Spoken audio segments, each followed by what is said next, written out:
केदारनाथ कभी मत आना।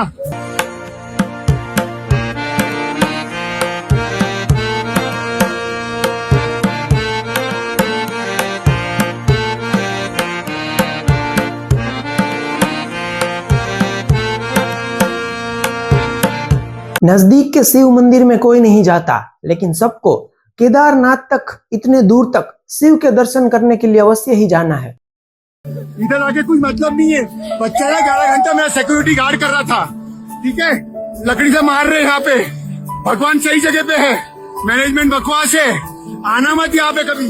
भगवान के प्रति श्रद्धा होना और उनके दर्शन करने के लिए जाना बहुत ही अच्छी बात है। शिव के प्रति आस्था होना और उनके प्रति समर्पण का भाव होना एक भक्त के लिए बहुत ही उच्च आयाम है।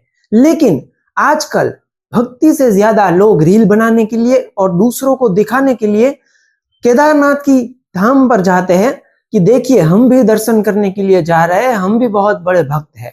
अब पुराने जमाने के लोगों का खाना पीना बहुत अलग था, वे हर रोज उतना पैदल चलते थे, इसीलिए इतनी बड़ी यात्रा करना उनके लिए शायद उतनी बड़ी बात नहीं थी। लेकिन आज के युवा जो 500 मीटर भी रोज चलना पसंद नहीं करते, वे लोग भी ऐसी यात्रा करने के लिए पहुंच जाते हैं। अब दिखने में तो ये बहुत ही फैसिनेटिंग लगता है और हाँ, ऐसा भी मन होता है कि हम भी वो यात्रा करने के लिए अवश्य ही जाए, और ये बहुत अच्छी बात है। लेकिन वहां की ग्राउंड रियलिटी को समझना और कुछ विज्ञान से जुड़े तथ्यों को जानना और उसे समझना अत्यंत ही आवश्यक हो जाता है, जो आज की युवा पीढ़ी और आज के अनुभवी कथाकथित बुजुर्ग लोग भी समझने के बजाय इस अंधी दौड़ का हिस्सा बन जाते हैं और केदारनाथ दर्शन करने की गलती कर बैठते हैं। यहाँ पर भगवान के प्रति श्रद्धा होना और दर्शन करने के लिए तो मना बिल्कुल नहीं है। मैं ये बात इसलिए कर रहा हूं कि अभी आपने पढ़ा होगा कि एक बहुत ही युवा लड़की की वहां पर मृत्यु हो जाती है।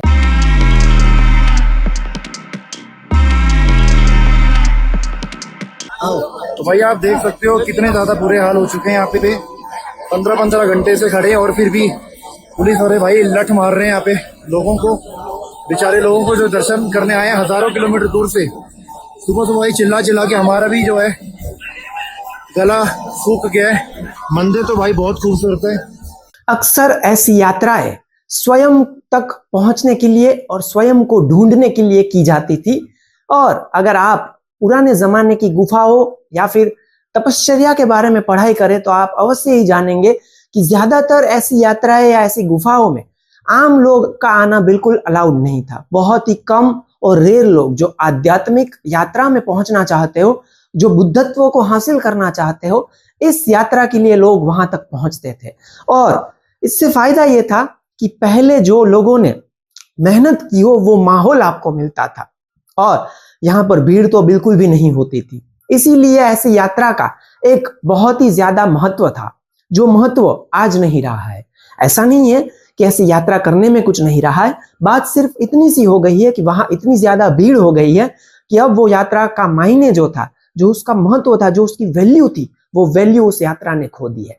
आप अक्सर देखेंगे कि केदार धाम में भी इतने सारे भक्त इकट्ठा हो जाते हैं कि उसमें एक दूसरे को धक्का लग जाता है, और जो हाइट की समस्या है वो तो है ही है।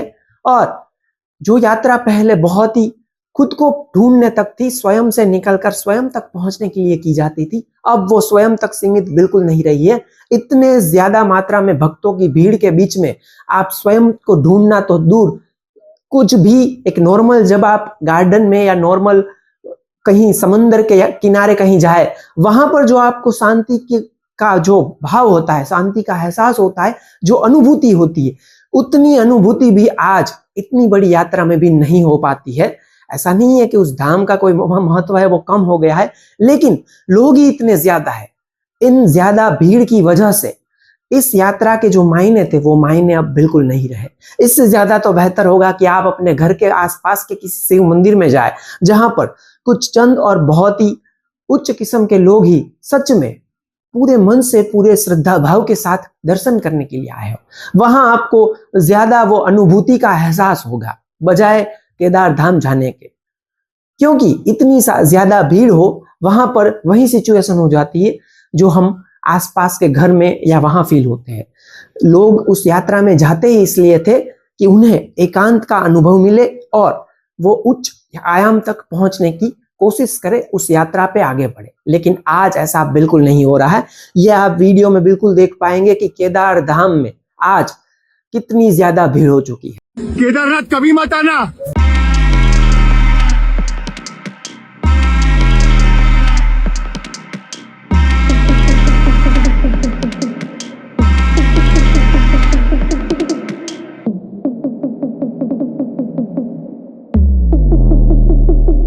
तो आज हमारा ये दायित्व बन गया है कि हम खुद ही सोचे, खुद ही समझे और खुद ही इस बारे में विचार विमर्श करके ऐसी यात्रा पर जाए। और ज्यादा अधिक तो यही होगा कि ऐसी यात्रा पर जाने का अब वो महत्व बिल्कुल नहीं रहा है जो पहले हुआ करता था।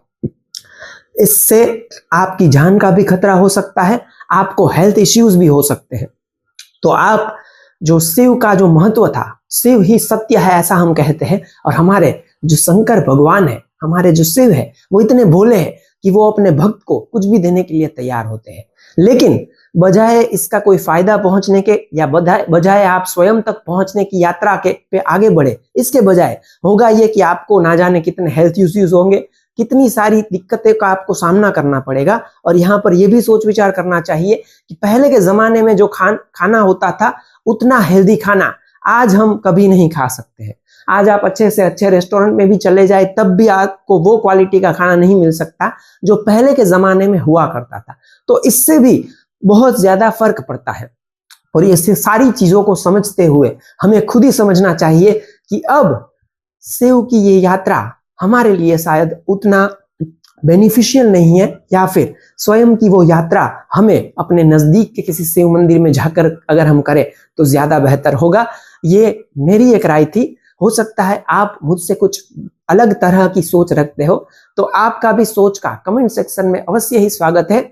आप भी अपने विचार विमर्श को सभ्यता के साथ कमेंट सेक्शन में अवश्य ही रख सकते हैं। शिव ही सत्य है। हर हर महादेव।